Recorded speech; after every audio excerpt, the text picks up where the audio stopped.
Good morning. കഴിഞ്ഞ ദിവസം ഒരു വീഡിയോ ഇട്ടിരുന്നു, ലോട്ടസിൻ്റെ റണ്ണർ പോട്ട് ചെയ്യുന്ന വീഡിയോ.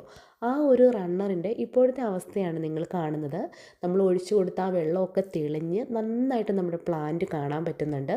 മാത്രമല്ല റണ്ണർ മുന്നോട്ട് വളരാൻ തുടങ്ങി, പുതിയ ലീഫുകൾ വിരിയാനായിട്ട് തുടങ്ങിയിട്ടുണ്ട്. നമ്മൾ നട്ടുകൊടുത്ത സമയത്തുണ്ടായിരുന്ന ഇലകളൊക്കെ കരിഞ്ഞൊന്നും പോകാതെ നല്ല ഹെൽത്തിയിൽ തന്നെ നിൽക്കുന്നുണ്ട് കേട്ടോ.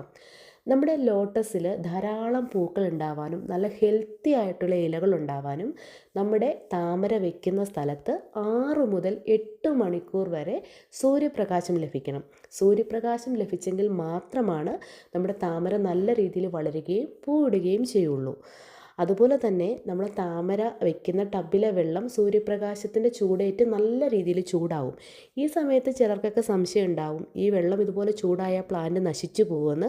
ഒരിക്കലുമില്ല. വെള്ളം ഒരു പരിധി വരെ ചൂടായെങ്കിൽ മാത്രമാണ് നമ്മുടെ പ്ലാന്റ് ഹെൽത്തി ആയിട്ട് വളരുള്ളൂ കേട്ടോ. അപ്പം താമര വളർത്തുന്ന കൂട്ടുകാരൊക്കെ ഡയറക്റ്റ് സൺലൈറ്റ് കിട്ടുന്ന സ്ഥലത്ത് മാത്രം താമര പ്ലാന്റ് ചെയ്ത് വെക്കാൻ ശ്രമിക്കുക.